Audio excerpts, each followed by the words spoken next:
Hey everyone, and welcome to this Masterclass Explainer. I am absolutely pumped to be your guide today as we put on our classical physicist hats and explore the invisible forces that literally govern our entire universe. Now, if you've ever looked up at the night sky and just wondered how all those massive celestial bodies interact without, actually touching each other, well, you are in exactly the right place. So, get your mental notebooks ready because today we're unraveling the absolute secrets of the gravitational field and gravitational potential. Let's dive in. To really kick things off, I want you to just pause and think about this for a second. How exactly does Earth pull a satellite from deep space? I mean, there are no ropes, right? No chains, no physical tethers stretching out into the void. And yet, a satellite thousands of miles away is caught in this relentless grip, continuously falling around our planet.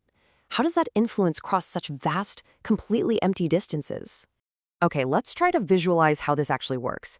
Imagine placing a really heavy bowling ball right in the dead center of a tightly stretched rubber sheet. Naturally, the heavy ball sinks down, right? It bends the sheet all around it. Now, if you take a much smaller marble and place it nearby, what happens? It rolls straight toward the bowling ball, totally guided by that curved surface. And while Newtonian gravity doesn't literally use rubber sheets, this is a brilliant analogy. It really helps us visualize how mass warps the space around it, creating what we call a gravitational pull. Literally, every mass creates this invisible web. So here's our quick syllabus for today's masterclass. 1. The invisible web. 2. Field versus potential. 3. The golden rule. 4. Real-world applications. And 5. Busting some common myths. All right, let's jump straight into Section 1, the invisible web of gravity. Now, before we start crunching any numbers, let's look at how this whole idea built up historically. First, we had Galileo. He boldly demonstrated that objects fall with the exact same acceleration, completely regardless of their mass, assuming we ignore air resistance, of course. Then, Kepler gave us the laws of planetary motion. This perfectly set the stage for Sir Isaac Newton, who back in 1687 formulated the universal law of gravitation, which formally introduced the concepts of gravitational force and field. And eventually, Einstein came along and totally revolutionized the whole shebang by explaining gravity as the literal curvature of space-time. But let's bring those grand cosmic theories back down to Earth for a minute. 9.81. If you're anywhere near Earth's surface right now, this is the number dominating your physical reality. 9.81 meters per second squared. This is Earth's specific gravitational acceleration. Simply put, it means a 2-kilogram object is experiencing a constant downward gravitational force of roughly 19.62 newtons. This number takes all that abstract history and grounds it in a very tangible, everyday reality. Moving right along to Section 2, field versus potential. Mastering the difference between these next two terms is your primary goal for today. Let's tackle the first definition. A gravitational field is the region around any object with mass where another mass experiences a gravitational force. Just think of the field as the actual push or pull a mass feels when it wanders into this invisible web. The strength of this field is measured purely as the force experienced by a unit mass. So, quite simply, field equals force per unit mass. Now, let's contrast that with gravitational potential. This one is defined as the amount of work done per unit mass to bring an object from infinity to a specific point in a gravitational field. So, instead of measuring the pull, like the field does, potential measures the energy or work required to move an object through that web.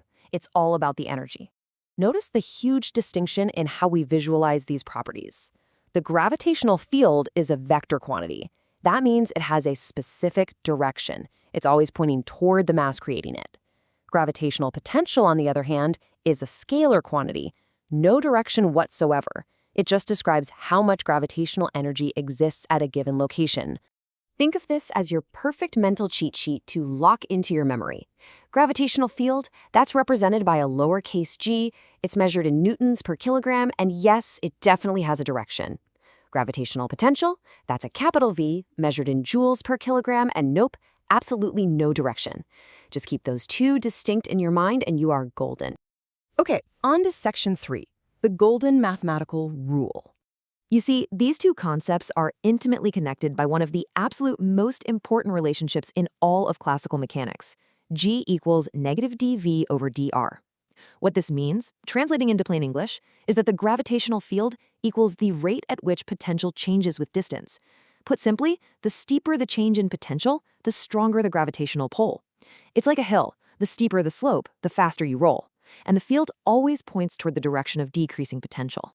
Now, looking at the gravitational potential formula itself, V equals negative gm over r. You're probably looking at that negative sign and wondering, why is that there? Well, gravitational potential is defined as being exactly zero at an infinite distance away. And since gravity is always an attractive force, as an object moves closer to Earth, the potential becomes increasingly negative. It basically means we actually have to do work. We have to supply energy to pull an object out of that gravitational field and push it back to infinity. You're essentially living in an energy debt. So, how much effort does it actually take to clear that energy debt and escape Earth's gravitational potential well completely? 11.2 kilometers per second. That is Earth's escape velocity. That is the blistering, mind-boggling speed a spacecraft has to reach to permanently break free from Earth's invisible web. No way around it. Section 4 already. Real-world gravity applications. Now, I want to stress that this isn't just dry textbook theory. Scientists and engineers use these exact principles literally every single day. First off, by calculating gravitational fields, they figure out exactly how fast a satellite needs to travel horizontally so it's in a state of continuous freefall around the Earth without ever crashing into it. That's how we get stable orbits. Second, our modern GPS technology absolutely relies on this. Earth's gravity actually warps the passage of time on satellite clocks. We have to make incredibly precise mathematical corrections just so the map on your phone knows exactly where you are. And third, in geophysics, tiny little variations in Earth's gravitational field allow researchers to locate hidden underground oil, minerals, and even groundwater. It is absolutely wild. Which brings us to Section 5, Busting Common Gravity Myths. Let's clear some things up. Let's really solidify everything we've talked about by knocking down some super common falsehoods. Myth number 1, space has zero gravity. Completely 100% false. Gravity extends infinitely. Those astronauts floating in satellites, they aren't in zero gravity. They are just in constant free fall. Myth number 2, heavier objects fall faster. Nope. As Galileo proved way back when, if you ignore air resistance, all objects fall at the exact same rate in a given gravitational field. And myth 3, gravity only exists on Earth. Remember our fundamental rule? Every single object in the universe with mass, no matter how tiny it is, creates its very own gravitational field. As we wrap up this explainer today, I want to leave you with one ultimate masterclass study tip. Honestly, if you remember absolutely nothing else from this session, remember this. Field equals force. Potential equals energy per unit mass. The field is the physical pull you feel. The potential is the energy debt you owe to escape it. Keep those straight in your head, and classical physics really does become a breeze. I want to leave you with one final kind of profound thought to chew on. Because gravitational potential is defined as reaching zero only at an infinite distance, that technically means gravity never ever truly reaches zero. So think about it. How far does Earth's gravitational web actually extend? Well, the answer is infinity. The gravitational pull of our home planet reaches out across the entire cosmos, forever interacting with the vast invisible web of the universe. It's a real game changer when you think about it like that. Thank you so much for joining me in this explainer. Keep your curiosity alive and definitely keep exploring.